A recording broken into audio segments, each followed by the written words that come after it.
kuni Hazreti Ayso uydan chiqib, ko'l bo'yida o'tiradi.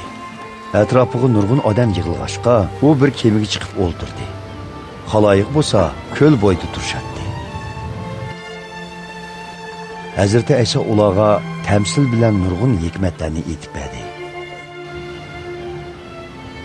U mundaq dedi: bir dehqon urug' chashqili etisiga chiqibdi. Chashqan urug'larining ba'zilari chig'ir yo'l ustiga tushibdi. Qushlar kelib, ularni yeb ketibdi. Ba'zilari tuprog'i kam, toshliq yerlarga tushibdi. To'pizi nebis bo'lganlikdan tezla unib chiqibdi.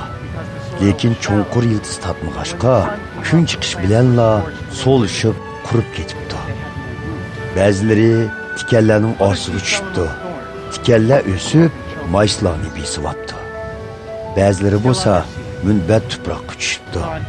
Ularning ba'zilari 100 hassa, ba'zilari 60 hassa, yana ba'zilari 30 hassa hosil beribdi.